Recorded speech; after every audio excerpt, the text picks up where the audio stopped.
Sir south star NTR, north star Hrithik Roshan వీళ్ళిద్దరూ కలిసి cinema చేస్తున్నది వార్ 2. ఈ మూవీ అనౌన్స్ చేసినప్పటి నుంచి కూడా అటు ఆడియన్స్ లో అవ్వచ్చు, ఇటు ఇండస్ట్రీలో అవ్వచ్చు, అందరిలో కూడా ఒక క్యూరియాసిటీ ఏర్పడింది. సినిమా నిజంగానే ఒక భారీ మల్టీ స్టారర్ అని చెప్పొచ్చు. అటు అటు హీరో ఇటు హీరో కలిసి చేయడం. అయితే ఆగస్టు 14 సినిమా వస్తుంది, అదే రోజు కూలీ వస్తుంది. అంటే దీంతో ఒక సౌత్ సినిమా, కూలీ సౌత్ సినిమా అనుకుంటే వార్ 2 నార్త్ సినిమా. కూలీ ఒక సీనియర్స్, ఒక నాగార్జున గారు కానీ, రజనీకాంత్ కానీ, ఉపేంద్ర కానీ, వీళ్ళందరూ ఒక సీనియర్స్ అనుకుంటే అక్కడ యంగ్స్టర్స్, జూనియర్స్.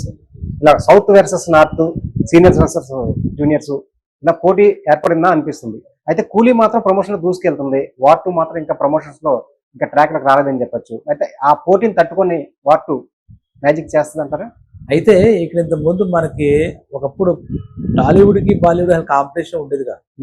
అయితే ఇప్పుడు పాన్ ఇండియా ఒక పెద్ద ట్యాగ్ తగిలించాం కాబట్టి కూలీ మొత్తం ఇండియా అంతా ఉంటుంది. అలాగే వార్ 2 కూడా ఇండియా అంతా, ఈ మేజర్గా south language 4 plus Bollywood release అవుతుంది. ఇవి రెండిట్లకి కాంపిటీషన్ అంటే రెండు కూడా భారీ బడ్జెట్ సినిమాలు ఉంటాయి. అలాగే మనం వార్ 2 అనేసరికి మనకి కొంచెం సినిమా ఎక్కువ కావాలి. ముఖ్యంగా మన తెలుగు వాళ్ళకి కానీ, సౌత్ వాళ్ళకి సినిమా న్యూస్ కానీ, సినిమా వ్యూస్ కానీ కావాలి. బాలీవుడ్ ఇంత ఉండకపోవచ్చు, ఎందుకంటే బాలీవుడ్ రేంజ్ ఎక్కువ.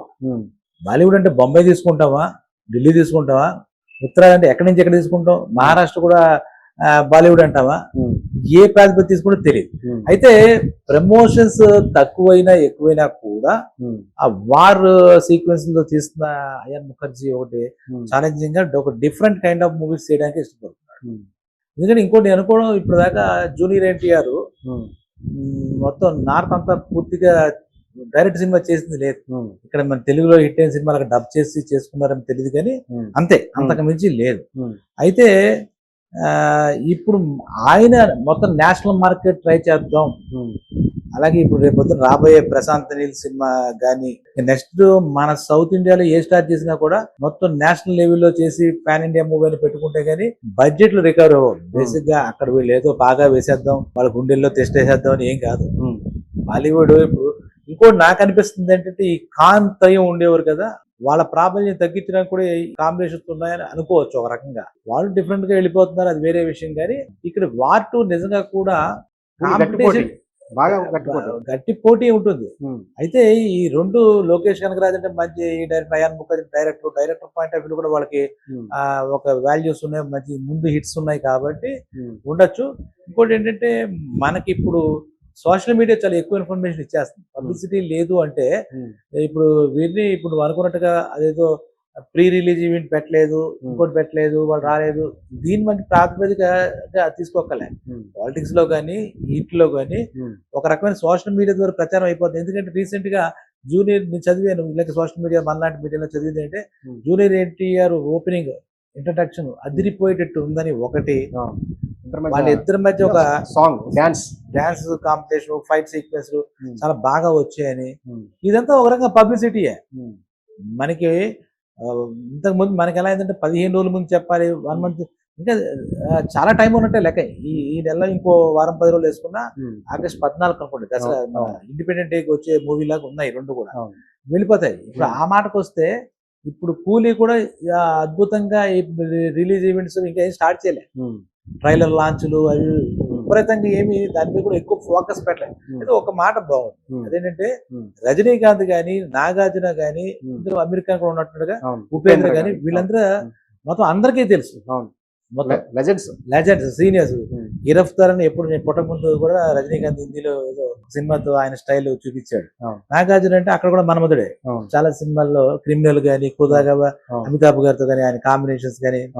నాగార్జున కూడా తెలియని వాళ్ళు ఎవరు లేరు, ఇక అమెరికన్ చెప్పక్కర్లేదు. ఉపేంద్ర కూడా ఆయన స్టైల్లో ఆయన మొత్తం, అంటే తెలుగు అయిన ఒక ఆయన, తమిళ అయిన ఒక ఆయన, మలయాళం, మొత్తం అన్ని అలాగే ఉన్నారు. మొత్తం ఈ సినిమాలో ఆ ప్యాక్డ్ కాంబో ఉంది కూలీ. డెఫినెట్ గా ఇది ఒక మంచి సినిమా అవుతుంది, ఎందుకంటే ఇది నాకు తెలిసి ఆడియన్స్ కి చాలా దగ్గరయ్యే సినిమా అనిపిస్తుంది, ఆడియన్స్ కనెక్ట్ అయ్యే సినిమా అనిపిస్తుంది మా సినిమాలో, ఈ కాంబినేషన్ బట్టి.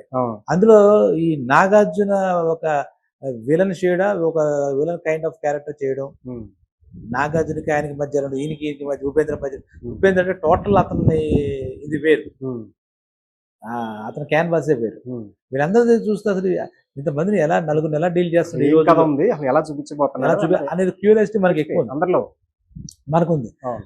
అక్కడితో పోలిస్తే కొన్ని వార్తలు మనకు తక్కువ వస్తున్నాయి తప్పితే వార్ 2 కూడా గట్టి వారే ఇస్తుంది. దానికి మంచి పోటీ ఉండదని చెప్పొచ్చు.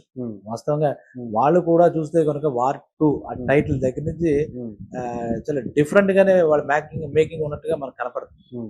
అయితే దీంట్లో జూనియర్స్ ఏదంటే వీళ్ళకి కూడా పొటెన్షియల్ ఉంది కాబట్టి, మరి జూనియర్స్ అంటే హ్యాపీ డేస్ లో నలుగురు కొత్త వాళ్ళు వచ్చారు ఆ టైప్ కాదు కాబట్టి, ఇప్పుడు మనకి ఎన్టీ రామారావు జూనియర్ ఎన్టీఆర్ గురించి కూడా వాళ్ళందరికీ కూడా తెలుసు.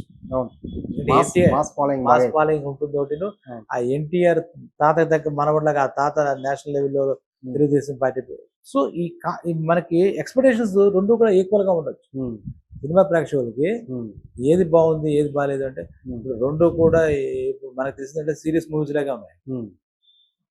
ఏ కామెడీ ఇంకోటి అనిపించట్లేదు చూస్తుంటే టైటిల్స్ బట్టి కూడా. మనకి దాంట్లో చాలా గట్టి సబ్జెక్టు ఏదో ఒక రకంగా వాళ్ళు వెళ్తున్నట్టు కదా. వారంటే నిజంగా ఫైట్ లాగా ఉంది ఆ సినిమాకి కానీ ఈ సినిమాకి కానీ. ఎందుకంటే చాలా ఇప్పుడు నలుగురు పెట్టి తీయడం కత్తిమీసాం డైరెక్టర్. నలుగురికి ఎటువంటి క్యారెక్టర్స్ ఇవ్వాలి, ఎలా తీయాలి, ఎలా సాటిస్ఫై చేయాలి. ఏ ఒక్కరు వీళ్ళు తక్కువ వాళ్ళ వీళ్ళు ప్రతిదీ విని 1-10 సార్లు విని కదా నాదేంటి, నా రోల్ ఏంటి, నేను ఏం చేయాలి అంటే ప్రతి ఒక్కరికి ఒకరికి మించిన క్యారెక్టర్ ఒకటి ఉంటేనే. ఎందుకంటే వాళ్ళంతా నేషనల్ స్టార్సే కదా. అంటే మన కూలీ గురించి పర్టికులర్ గా చెప్పుకోవాలండి. వాటిలో రితిక్ రోషన్ కూడా ఆయన మార్కెట్ ఆయనకు ఉంటుంది మొత్తం. ముఖ్యంగా బాలీవుడ్ లో ఆయన చేసే సినిమాలన్నీ కూడా డిఫరెంట్ గా. ఇంకోటి అంటే ఆ సినిమా మీద ఒక పాయింట్ సీనియర్స్ జూనియర్స్ అనాలని నా విశ్లేషణ ఏంటంటే, వాళ్ళిద్దరు మంచి డాన్సర్స్. ఇండియా మొత్తం చూస్తే డాన్స్ లో చూడాలంటే వాళ్ళిద్దరే. ఇంకేం మాట్లాడితే వీళ్ళే తక్కువ. సీనియర్స్ అయిపోయారు కాబట్టి వీళ్ళు ఒక స్టైల్ తోనో ఎమోషన్ తోనో ఫైట్స్ తోనో ఏదైనా చెప్పాలి తప్పితే ఈ నలుగురిలో ఎవరు డాన్స్ చేస్తాడు? ఎవరినే ఈ నలుగురిలో ఎవడు నిజంగా ఒక కుమ్మే పాట వాళ్ళిద్దరు బెస్ట్ డాన్సర్స్. ఎక్కడ కూడా ఏ సినిమా చూసినా వాళ్ళ డాన్స్ నెంబర్స్ చాలా టాప్ ఉంటాయి ఇప్పటికి కూడా చూస్తే. ఇంకా అదే రకంగా ఎమోషన్స్ అన్ని కూడా ఎన్టీఆర్ వాళ్ళు కూడా ఇవ్వగలరు. వార్ 2 అంటే అది దేని మీద ఏం వారు ఇదంతా కూడా. అంటే ఇప్పుడు మొన్న మనకి ఈ ఉగ్రవాద దాడి తర్వాత ఈ వార్ మనకి ఇండియాకి పాకిస్తాన్ ఈ వార్ మీద కూడా సబ్జెక్ట్స్ వస్తే కొత్తదంగా ఫీల్ అవుతుంది. అంటే వీళ్ళిద్దరు వ్యక్తిగత వారా వేరే దాంతో వారా ఇలాంటివన్నీ మనం RRR లో కూడా చూస్తాం. ఒక లోపల ఒక సీక్వెన్స్ వార్ సీక్వెన్స్ ఉంటుంది. అక్కడ బ్రిటిష్ అదంతా ఒక కల్పితమైన కథ కాబట్టి. సో మనం జూనియర్స్ సీనియర్స్ అని కానీ ఎందుకంటే బ్యారికేడ్స్ తొలగించేస్తారు అవరోధాలు. ఇంత ముందులో టాలీవుడ్ బాలీవుడ్ అనేది పోయింది పాన్ ఇండియా ఒక ముక్కతో. అలాగే ఇప్పుడు జూనియర్స్ సీనియర్స్ కన్నా కాంపిటీటర్స్ ఎందుకంటే IPL మ్యాచ్లు చూసాం మనం. అందులో 40 ఏళ్ళు ఆడాడు, 15 ఏళ్ళు ఆడు వైభవ్ సూర్య వాడు ఆడాడు. అయితే ఎవడు వాళ్ళందరూ cricketers but they are giving competition, tough competition. అలాగే ఈ వార్ లో కూడా ఈ జూనియర్స్ సీనియర్స్ అనేది మనం అనుకుంటున్నాం వాళ్ళ ఏజ్లు బట్టి, కానీ సినిమాకి అది పెద్ద. అలాగే మనం రీసెంట్ గా చూసాం ధనుష్ జూనియర్ నాగార్జునతో పోల్చుకుంటే. బట్ అది మనకేమి అడ్డు రాలే, సినిమాకి ఏమి అడ్డం పడలే. కాబట్టి దీని అనుకోవచ్చులే ఒక సినిమా ప్రేమికుడిగా నేను కోరుకుంది అంటే సినిమా బాగుండాలి, ఇండియన్ సినిమా బాగుండాలి. ఇప్పుడు ఎందుకంటే రీజనల్ సినిమా గురించి కూడా మాట్లాడలే. అప్పుడులాగా రికార్డ్స్ కూడా రీజనల్ గా చూడటం ఇండియా పోయి చూస్తాం. కాబట్టి ఈ 2 సినిమాలు ఆగస్టు 15కి వచ్చి అదరగొట్టేస్తే మనకి అంతకన్నా ఆనందం లేదు. ఆగస్టు 15కి ఇండిపెండెంట్ సినిమాలు వస్తే, దసరా సినిమాలు వస్తే సినిమా ప్రేక్షకులకు పండగ, థియేటర్లకు పండగ. మనకి అంటే ఒకప్పుడు మంచి రోజులు మళ్ళా స్వర్ణయుగం మన సినిమా ఇండస్ట్రీకి.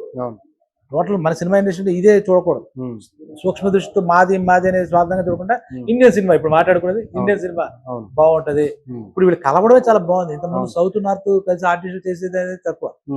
దానికి అమెరికాను కూడా మొన్న నాగ చైతన్యతో కూడా అదే సినిమా తీయడం ఎంతవరకు లాల్ సింగ్ చెడ్డా కొన్ని మారే మైండ్ సెట్స్ మారే, హీరోస్ లో కూడా మారే. ఏదో ఒకప్పుడు చాలా పెర్సెప్షన్ ఏంటి ఉపేంద్ర ఒక కైండ్ ఆఫ్ ఆర్టిస్ట్ కదా, నేను చేయడం ఏంటి అమెరికా అనుకోవచ్చు. అప్పుడు అవి చెరిపేశారు. అంటే ఇది ఒక మంచి సినిమా అవుతుంది. 2 సినిమాలు కూడా టఫ్ గా కాంపిటీషన్ అయితే అవుతాయి, డౌట్ ఏం లేదు. మంచి సినిమాలు అయితే అంటే ఒక వైవిధ్యభరితమైన సినిమాలు అవుతాయని చెప్పాలి. మనకు ఒక న్యూ ఫీల్ వస్తుంది, రెగ్యులర్ కాకుండా ఉమ్, రెగ్యులర్ ఫీల్ నుంచి న్యూ ఫీల్ తీసుకొస్తున్నారు ఇప్పుడు డైరెక్షన్. అవును అవును అందుకే లోకేష్ కనకరాజు సినిమాటిక్ అని ఆ టిక్ Universe, అని ఈ టిక్ అని యూనివర్స్ అనేది అంటున్నారు డైలాగ్. అవును అవును అంటే కొత్త ఫీల్ అయితే వస్తుంది. ఉమ్, ఇంకా జనాలకు ఎలాగా ఒక ఫార్ములా ఉంది కదా, వాళ్ళకి నచ్చిందే చూస్తారు. అవును నచ్చినోడే వాళ్ళకి నచ్చినోడే స్టార్ అవును. హీరో, అవును నచ్చింది సినిమా. అవును. అదే అయితే సినిమా మటుకు రెండు బాగుంటాయి అనేది అనిపిస్తుంది. పబ్లిసిటీ అనేది 10 రోజులు ఇద్దరు కలిసి తిరిగారంటే అయిపోయింది. అవును. మన ట్రైలర్ రిలీజ్ అయితే మొత్తం మారిపోతుంది, మరింత అవుట్లుక్ buzz మారిపోతుంది. అవును. ఇది భలే వచ్చిందిరా, అవును ఒక్క నైట్ మారిపోవచ్చు. అవును. వాళ్ళిద్దరు వచ్చి మొత్తం 4 స్టేట్స్ లో ఇచ్చేసారంటే, ఒకటి బొంబాయి అవును ఒకటి ఏదో చెన్నై అలా అవును. ఇచ్చేసారంటే అవును. మారిపోతుంది. దానికి పెద్ద ఏం ఆశ్చర్యపోకలే. అవును.